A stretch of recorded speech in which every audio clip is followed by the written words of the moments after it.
Welcome to the Encore Audio Archives YouTube channel. I'm Taper Dave, and this is my channel. I've uploaded hundreds of talks here that I've recorded at meetings in West LA, and I've also recorded conventions starting in 2013. I've got a bunch of those up. And Walt and Mary Murray, the original owners of Encore Audio Archives, started the company in the 80s, and Walt recorded Joe and Charlie's and a bunch of stuff down in Vista, California. My sobriety date is June 20th of 1994. I hope you find something you like, so please like and subscribe to my channel and comment down below. If you want to hear something that I don't have or that you don't see, I'll see that I get it. Anyways, take care and have a great day if you want to. Tonight we have one speaker, and his name is John, and he's great.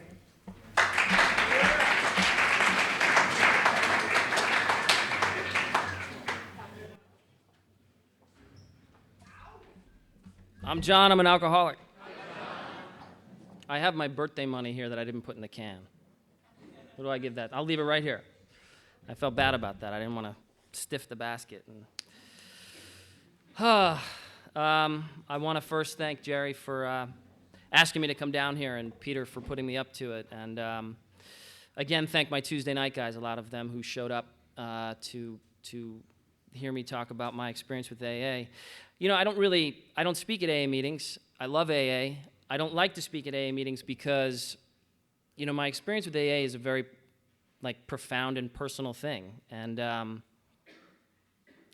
it's kind of a, you know, there's a lot of newcomers here, you know, is what I noticed, you know, when I was sitting there and people were identifying as a newcomer, and I started thinking about when I was new in AA, you know. And I remembered the first thing I ever heard in an AA meeting. And I'd been going to AA meetings for about, 6 weeks at that point. I went every day. But my problem was that, I couldn't hear anything in the AA meeting. You know, to me it was like a fog. You know, I just kept going to meetings, and I just heard a lot of, murmur, and it was a lot of standing up and sitting down and holding hands, and there was plaques on the wall and chanting, and it was just, there was a lot of God and higher power and all this stuff, and it felt really strange to me. And I just kept going, and I couldn't feel like I was connecting to this thing, but I was scared. See, the whole theme of my whole story, my whole life is fear. But I was at this meeting, and this old Texas guy got up to the podium like this, and he said, "I love the taste of liquor. I love the taste of liquor so much that if I had a dog who pissed bourbon, I'd tie him to the bed and suck his dick."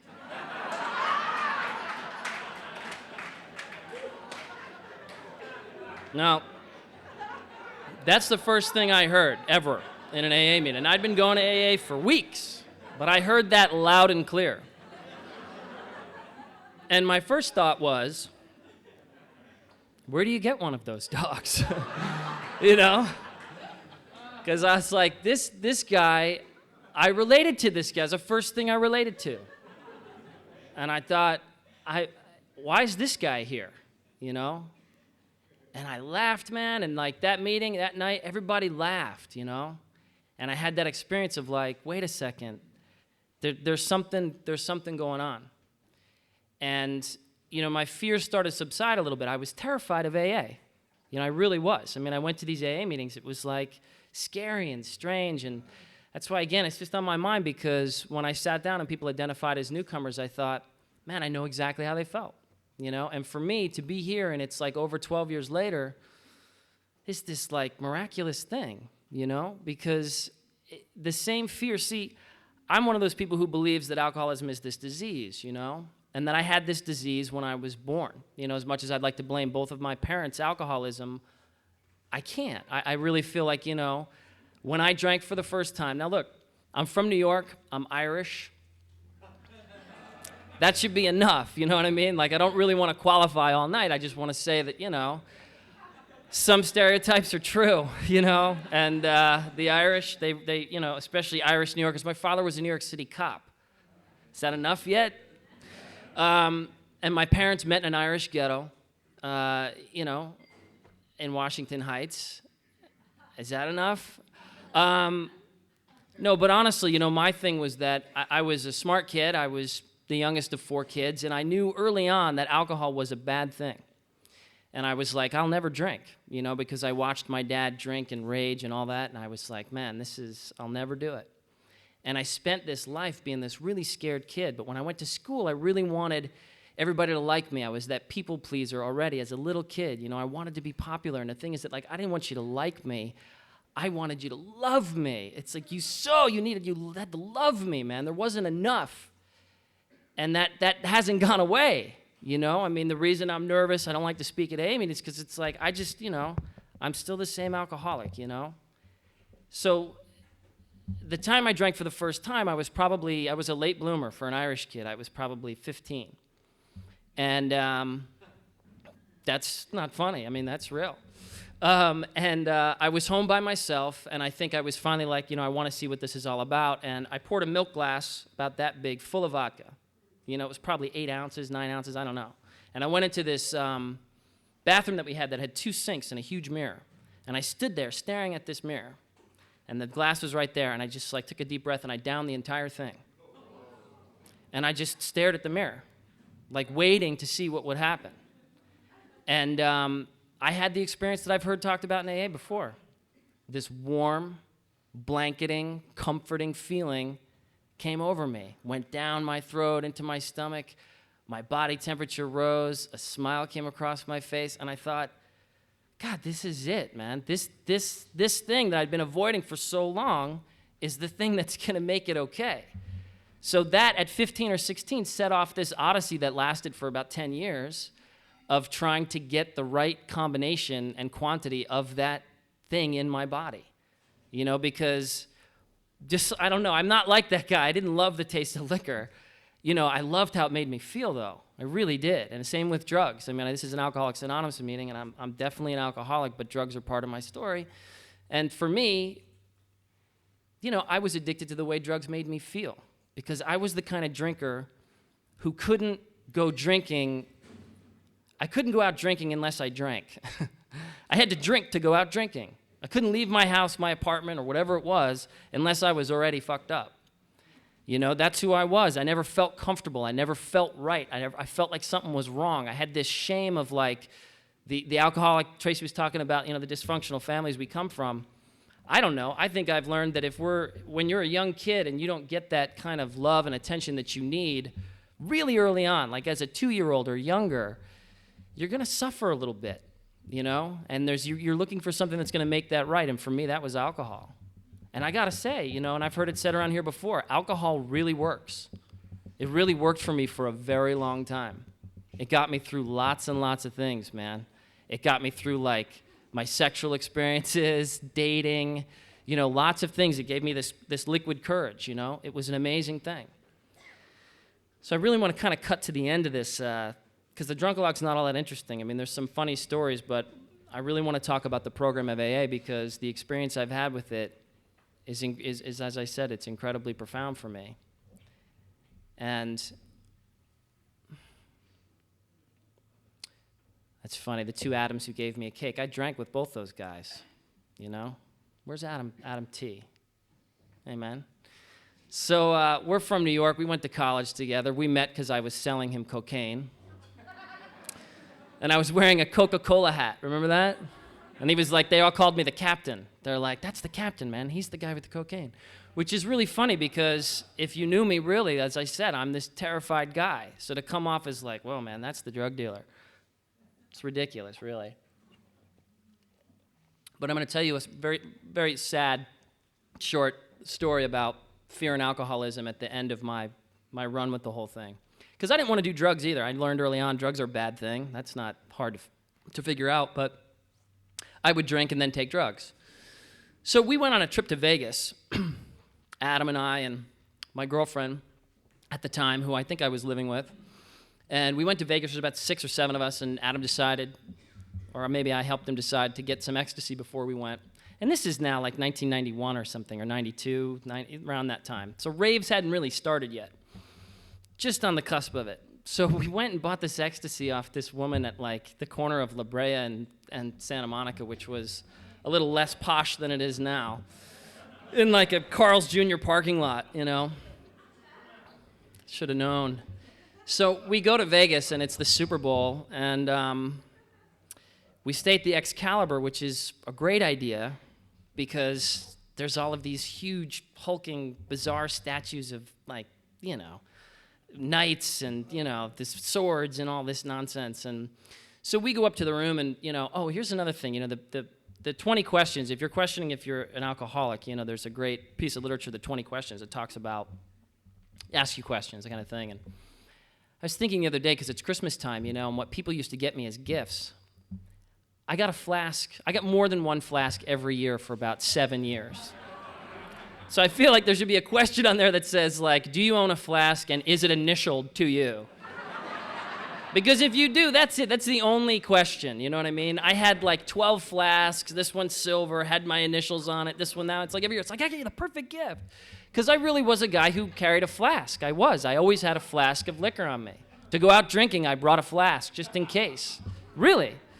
So we're in Vegas. That's what made me think of it. Is in Vegas, I had that flask, because there's that picture that I just saw the other day of me pouring that flask, which had tequila in it, of all things. Like, why keep tequila in a flask? It's like ridiculous. But so I'm pouring this flask of tequila that night that we took the ecstasy. Now, the point of the story really is to say that, like, my alcoholism was about the not enough thing, which is that we took the ecstasy. There was about 7 of us, and it was great. I mean, it was really like, I was already drunk and stoned, so the ecstasy just really, it was perfect. It was like one of those times you got the chemistry really right. And about, 90 minutes into this blazing fucking Hunter Thompson-like trip, I look at Adam and I'm like, there's that little bag. And he's like, yeah, and there's like 2 hits of ecstasy left. And I was like, and he's like, let's take it. So we took the 2 extra hits. I took one, he took the other. And that's really the last I remember of what was like an awful travail that lasted for like 14 hours. That had me like all through that night, the next day. And I don't remember this. Like, blacking out on drugs is a weird thing. Blacking out on alcohol, I did that all the time.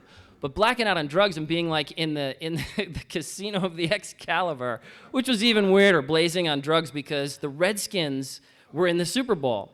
So there was people dressed as like Indians, running around the casino that is the Excalibur, that's full of like knights on armor and like, women dressed as wenches handing me huge glasses of scotch. And I'm like, where the fuck are we, man? It was like insane, And it was that moment too, my friend Eric, who was with me, who's Eric F., who's a member of our illustrious group here, who was with me at the time, we're downing these scotches. And I looked at him and I said, are you drunk? And he's like, no, are you? I was like, no. And I was like, oh, we're still on drugs. Because that was that shitty thing about ecstasy where it's like, it just killed you. You couldn't get drunk when you were high on that shit. So, but the point of the story is really that the end of that whole trip, it's funny, my girlfriend was wearing this shirt, a Roscoe's Chicken and Waffles t-shirt that had this imprint on it. It had a chicken and a waffle, and the waffle kind of had this like texture to it, you know what I mean? Because it had been printed onto the shirt, and she was laying on the bed going, feel my waffle, And it was so funny because I'm blazing on this stuff, and I'm like, we're gonna be, like, I just decided that she and I were gonna be Joe and Jackie Waffle Chunder. Like, that was our names. And so for the rest of that, we were just Joe and Jackie Waffle Chunder. So it was funny because my friends called her Jackie Waffle Chunder for years. Still, if you call my house and say, is Jackie Waffle Chunder there, she'll pick up the phone. But the end of the story really is that, for me, when I crashed on that, it was really scary and I thought I was gonna die. And we've all had those really gripping, hard come-downs from alcohol or drugs. And I found myself in the bathroom of the Excalibur, literally on my knees, curled, saying, please, God, get me through this. If you just get me through this, if I just survive this, I will never again do this. I'll make a deal with you, whatever it is you want. And the thing about that I stayed drinking, I survived it and then, kept drinking and whatever, but it was months later that I had another crash and burn, and basically a friend of mine who'd gotten arrested and had started to go to AA meetings took me to an AA meeting because I asked him to, but it was the fear, and it was that reach out to God that it references in the big book about, we treat God like this Bush League pinch hitter, and that's what I was doing at that moment. So it's like, I know that, maybe for the newcomers and for other people who struggle with the God concept, it's a really important one. And I think that's the other uncomfortable thing I have about speaking in an AA meeting, because I don't really get up here and like tell you people about my connection with God. It's a very personal thing to me, and it's really real. And it's like God's referenced 6 times in those 12 steps. You know, I heard it said in a meeting recently, okay, here's AA, find God or die. Any questions? It was like, wait, what? What did he just say? But there's part of that that's really true for me. So the real end for me was the fear that I was going insane, you know, because all of that managing my anxieties that I'd had from the time I was a little kid, I was skinny and couldn't eat. When I started drinking, I could finally eat. I finally gained weight. I'd been skinny like a beanpole. So for me, it was that fear. And it was like drinking and taking drugs that took away that fear and that uncomfortableness that I just call alcoholism. Because I can tell you that when I first stopped drinking and went to AA, it all came back. That's why I was scared in meetings. That's why I couldn't hear anything. That's why I couldn't connect with people. That's why I was like way on the outskirts of things, you know? So I tell you, I met a guy in my first AA meeting who said, hey, I'm going to be your sponsor. I was like, all right. So we went to an AA meeting that night, and it was over on Beverly Drive. And this was in the time when it's like, you know, you're a newcomer, and it's like everybody's like trying to hug you and shake your hand and give you phone numbers. And I was like, this wasn't good. And I started to work the steps with this guy. And I had an interesting experience because I figured I was a bright guy. I'd been to college, and he gave me the big book and said, look, you got to read the first 164 pages of the big book. And I read it in like 2 or 3 days. And then he said to me, what did you think? And I couldn't remember anything. I really couldn't. And I don't know if other people have had that experience, but literally, it's like if I had to take any kind of a reading comprehension test, 0. I couldn't remember one fucking thing out of the book. And for me, it was a fog. I don't know, it was wet brain, it was something, but I literally couldn't read things and comprehend them, especially that big book. It just didn't seem like it was written in English to me. So I kept going to meetings. But when I heard people speak, like the Texas guy with the dog, for example, that guy got my attention. And when he told his story, I believed what that guy said. And then there was times I would go to meetings, and I would hear people speak, and I knew that there was something different about them, that they had had an experience that was real, that I believed, you know, that felt very honest, and some shift had gone on for them. And that was the thing that kind of kept me kind of coming around. Even though I felt like I was doing the fake it till you make it in a big way, where it's just like, I'm just going to the meetings, I don't know what I'm doing. It's like I would occasionally hear something that would hit me right in the head, and I'd say, man, that's me, and that's how I felt, and my gosh, that was my family, and those are all my fears.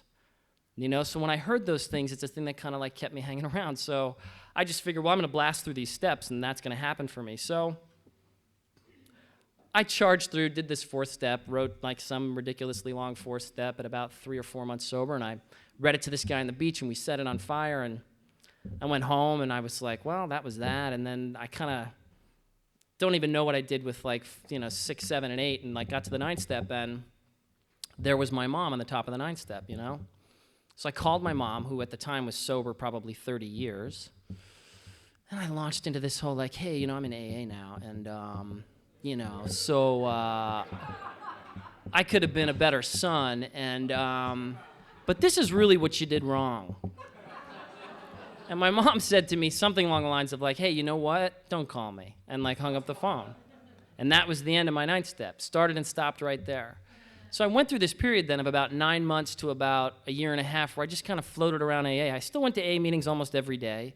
I'd met some guys in AA that I kind of liked and whatever, but it's like I didn't really know, you know, I kind of like thought the steps didn't really work. I just was, you know, whatever.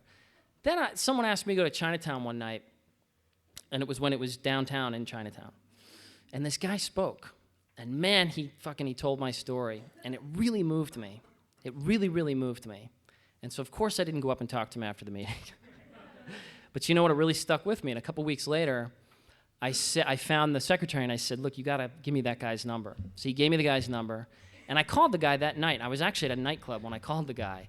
And he said, hey, what do you want? And I said, listen, I heard you speak, and, a lot of what you said kind of meant something to me, and it's, and he said, listen, if you're calling me just because you want to hang out, that's fine. He said, but if you're calling me because you want me to sponsor you, he said, that's a totally different story. He said, because we can do that, but then I'm going to give you direction and really expect you to take it. And if you don't, then it's not going to work. So at this moment, this guy kind of gave me this ultimatum, and I'm thinking, what a dick. And I was like, because when I'd heard this guy speak, I thought, you know what, we're going to be best friends, man. Me and this guy are going to be, this is it, man. I'm on the road, But I had a moment, and I thought about it, and I said, you know what? Something just said, just say yes. And I said, okay, yeah, we'll do that. So he said, all right. So he was like, read the first step in the 12 and 12 and call me. And he said, like, underline anything that's pertinent to you, I said, all right. So, like, I read the first step in the 12 and 12, and I called him, and we talked about it.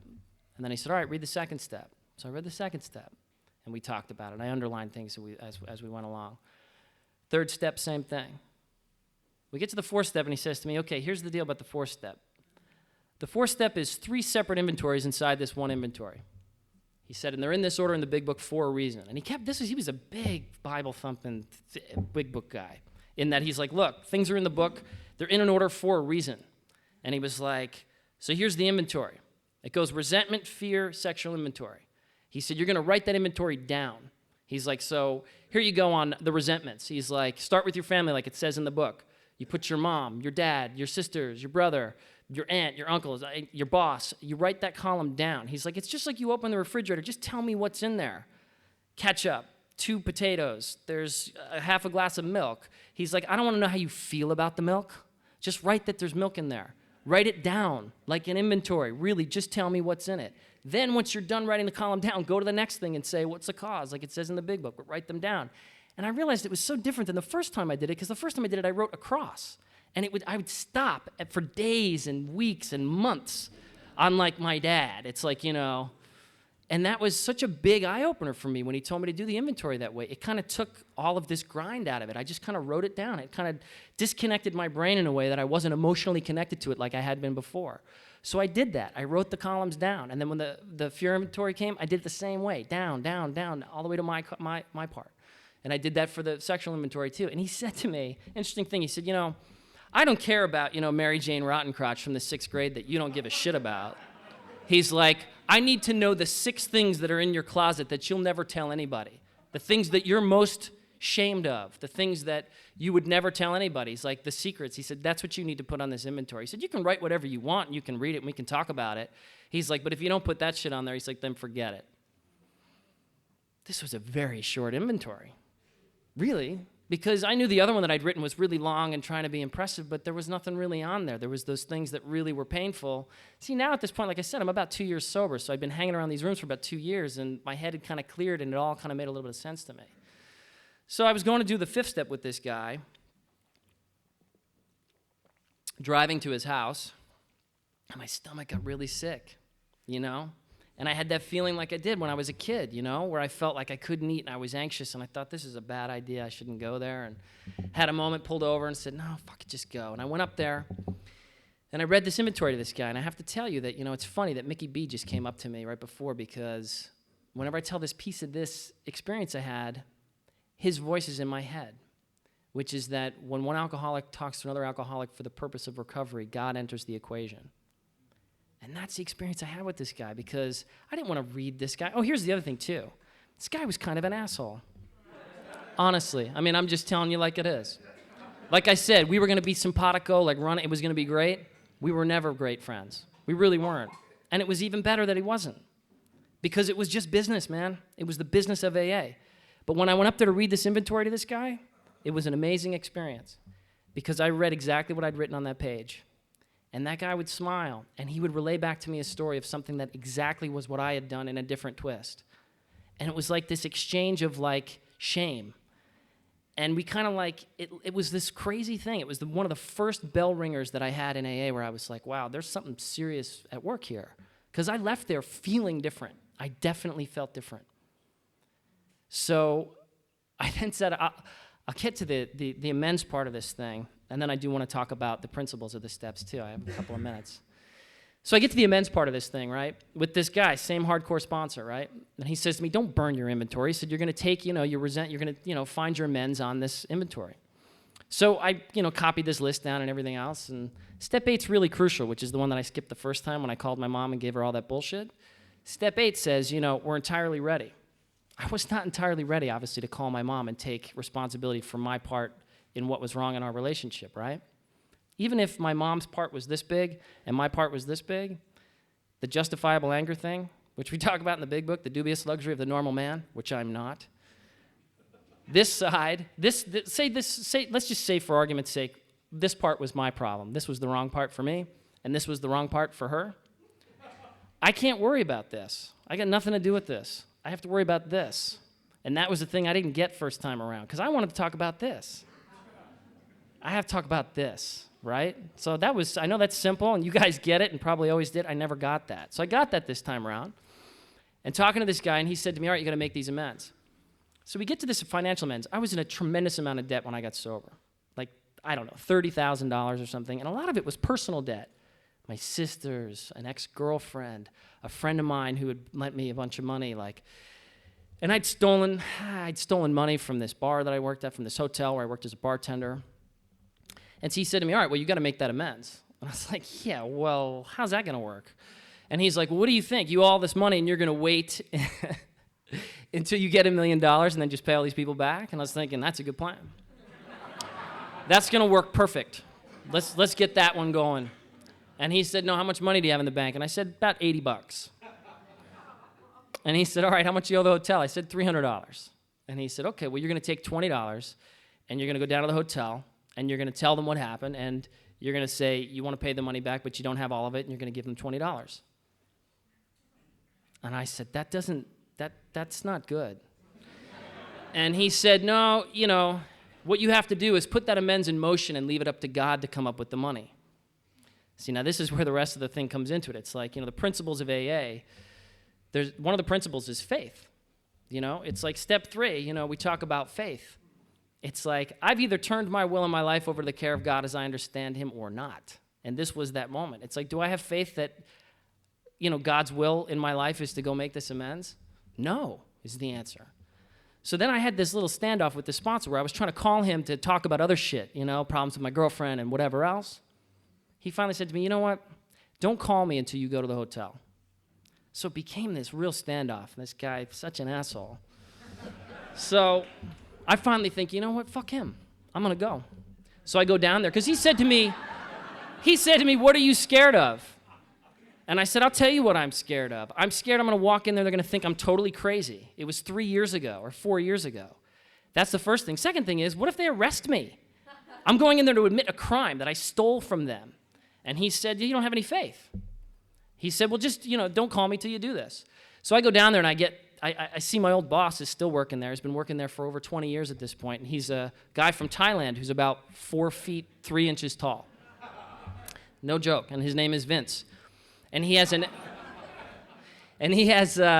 2 thumbs on his right hand. He had an extra thumb in his right hand. He used to say things to me like, I'll give you 11 good reasons you should do this. That's no joke. No joke. So I go down there, and I see Vince, and he's kind of happy to see me. And then I had to say to him, listen, I stole this money from my bank when I worked at the hotel, and, And he said, how much? And I said, the bank. I stole the whole thing. It was $300. And he said, okay, well, you're going to have to deal with human resources about that. I'll make an appointment for you. And I was like, okay. Then he had a moment, and he then perfectly interpreted the 9th step, which says, except when to do so would injure them or others. And he looked at me and he said, you know what? If you go down there and you tell them that you stole money from the hotel while you work for me, he said, that makes me look bad. He said, so here's what you're going to do. He said, you're going to make a donation in the name of the hotel for the amount of money that you stole. And he said, not a church. I remember him saying, it's not a church, not a church. He said something good. He said, and it was funny because I'm in a church, except this church. And he said to me, listen, like APLA, which was, they used to have this huge benefit at our hotel that we used to work. So it was one thing that he knew, and I knew it because I worked the bar. So it was like this crazy thing that happened because, and I get emotional thinking about it now, because he looked at me and he said, I'm very proud of you. He said, I understand what you're trying to do. You're trying to create this good feeling. And it was this really powerful thing because I made a $20 donation to APLA. And I was so moved by this moment with this man because my shame about having stole that money was gone. So again, I've now had this experience. I get in my car. I'm driving away from the hotel weeping. I call my sponsor, and I said, you'll never believe what happened. And he's like, yeah, I will. And I was like, and the guy, and he said, and he said, he's such a dick. You know what he said to me was, he's like, do you see what you did? He said, do you see how your lack of willingness kept you from this experience with God? And I had this moment where I was like, yeah, I do. I completely do. I really see that now. And I then set out, man, then amends were like the most amazing thing in the world. You know, it's like I set about to do every amends that was on that list. You know, I had to call an ex-girlfriend whose car I'd wrecked. It was like $900, and I said, I'll send you a check for $50. You know, but I can tell you, and some people who know me in the room really well know that, like, the funny thing is that once I did, like, turn those amends over to God, boy, the money came. It really did. You know, I had this very strange experience happen, and suddenly I had all the money, you know, and I was able to make all of those amends. So call it what you will, but it worked. It really did. What this guy had said to me really, really worked, you know. And, you know, it's interesting. You know, we talk about, I only have about 5 minutes, I think. We talk about the principles of AA. You know, people always say, I'm sober today by the grace of God, and the principles of Alcoholics Anonymous. And, like, we never really know what those, I never knew what those principles were. And then I was at this meeting, and this guy started to share, and he said that exact thing. And he said, you know what? I know what the principles are. And he had learned it from someone else, you know? So it's interesting. I touched on a couple of them in this little pitch, but, you know, like step 1 is honesty. Step 2 is hope. Step 3 is faith. That's what we're talking about, right? That I had no faith. Courage, step 4, to write that inventory. Step 5 is integrity. Step 6, willingness. Okay, that's where I really hit the snag, right? Like my willingness, my lack of willingness to do what this guy had told me to do. You know, step 6 is really big. See, those are the ones that I missed the first go around and went right to step 9 and fell flat on my face. 6, 7, and 8. It's like step 7, humility. That's everything. You know, like I want to be up here. I want to brag to you about how humble I am. But that doesn't really work.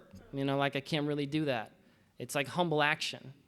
You know, it says in step 7 in the 12 and 12, we never thought about, you know, making honesty, tolerance, and true love of man and God a daily basis for living. Boy, when I read that, I thought, yeah, if I could do that, if I could think of those things, honesty, tolerance, true love of man and God, a daily basis for living, it's unbelievable, you know. You know, like I said, it talks about God 6 times in those 12 steps up there. It's interesting, man. It's really interesting, the God thing. I know it freaks us out. It really kind of does. But, you know, for me, you know, I pray every day. And that's the other weird thing, to get up here and tell you the guys that I pray every day. It's like, come on. If you see me outside of this room, I'd probably never admit it. But I have to here. It's like that's what it's about, is I have to tell you what my process is. Step 8, brotherly love. Step 9, justice. We talked about that. I went and gave the guy the money. That was justice. Step 10, perseverance. You know? Step 11, spirituality. Step 12, service. You know, and that's what I'm doing here. Interesting thing about step 12, you know, I've got a couple people that I sponsor. I have 3 women that I sponsor. I don't know how the fuck that happened, you know what I mean? It's not what I wanted, it's not what I asked for, but I'm done picking people to participate in my recovery. I really am. It's like God puts those people in my life, you know? And I can tell you, I've listened to 5th steps from everybody, and they're all the same, just like Cubby used to say. It's all the same, man. It's all the same, all that stuff that's on those inventories, you know? And the interesting thing, there's a lot of things I've learned in AA, you know? It's a funny thing about the 12th step. There's a really smart woman once who said, I know you all have alcoholics in your life, and we all want them to get sober, you know? But she said this thing in a meeting one day. It's like, there's no more going into the darkness to get people. You stand in the light until they see you, you know? And that always sticks with me, you know? And so we have to kind of live our lives that way so that people kind of gravitate to us, you know what I mean? It's like in step 12 has been really powerful for me because, you know, I got a call tonight from this young woman that I sponsor who was like this. I see Jason in the back of the room. You remember the night we went to her house? She was this street urchin of a dope-shooting, fuck-up kid runaway. And, you know, we 12-stepped this girl because someone asked me to. Cut to, you know, it's probably 7 years later now, and this girl is, you know, getting straight A's at Columbia in New York.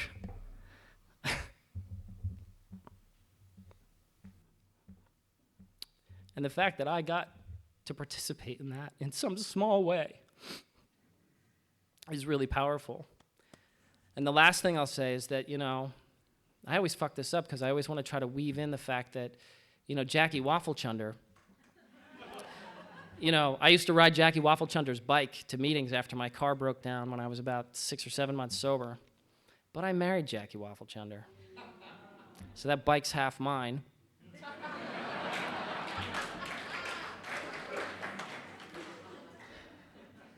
You know, and I'll tell you something. Jackie Wafflechunder and I have 2 beautiful kids, you know what I mean? Which is a pretty amazing thing, you know?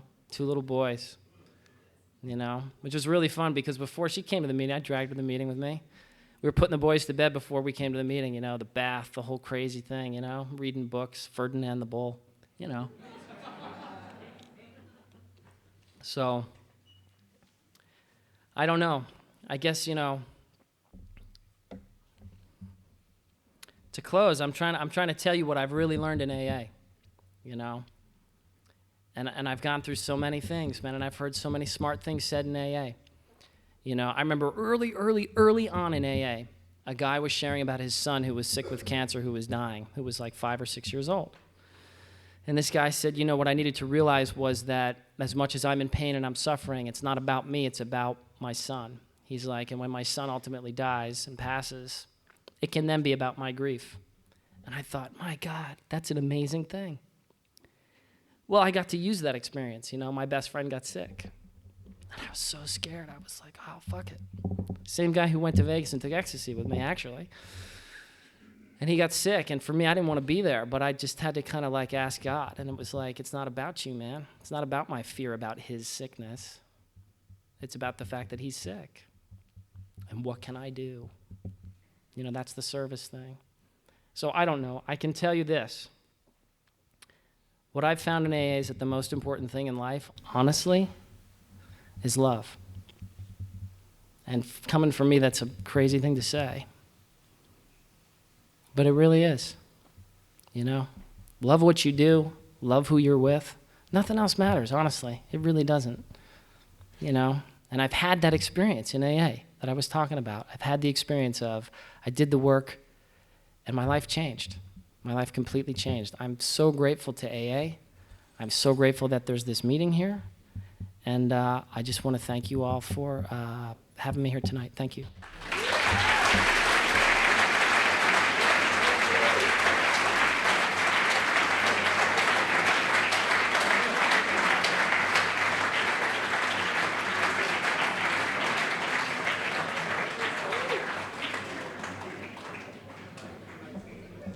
Sorry to interrupt your viewing. Taper Dave here. Just wanted to take a second to ask you to like and subscribe to my channel. Let me know if you like what you're listening. I've got some very good talks here, and this one's a great one. Just curious, do you think this is better than Zoom? Tell me what you think.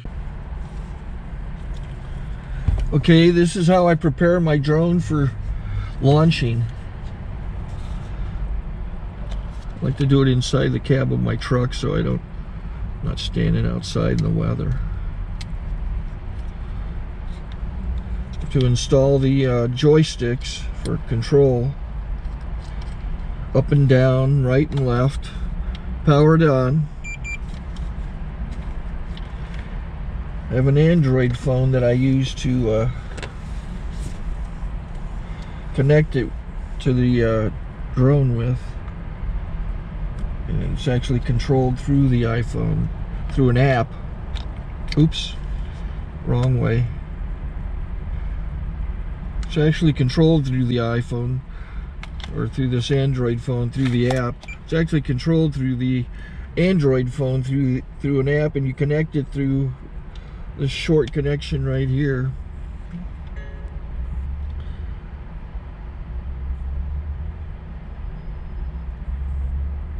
Remote control connected. Remote control's connected. So I pull out the drone. I have to extend the legs. Long legs extended first, then the short legs. Remove the gimbal protector. Set that aside, then power it on one short burst, then one long burst. I lay it down. So I have to go to calibrate. So the drone's not connected yet. It shows you here as this drone gets disconnected, even though the remote's powered on. So the drone has to establish it's connected. So I go into the app to calibration mode. First I'll calibrate the remote controller. Start calibration. Out, in, oop, out, in, up, down, and then this little wheel is to control the gimbal. So it's calibrated. Go to gimbal calibration, start calibration, and then it calibrates the gimbal. I don't know if that shows up. The gimbal's moving all over the place. Changes, you can see it on the video. And I'm calibrated to take off. It's acquired 7 satellites at the moment. There are 26 satellites up in the sky, which it has to acquire before you can take off. So it's connected. It's got enough satellites. This is white. I can go to press this little arrow button, swipe right to take off, and it would start the motors if I slid this to the right. But I'll wait till I get outside. Don't want to do it inside.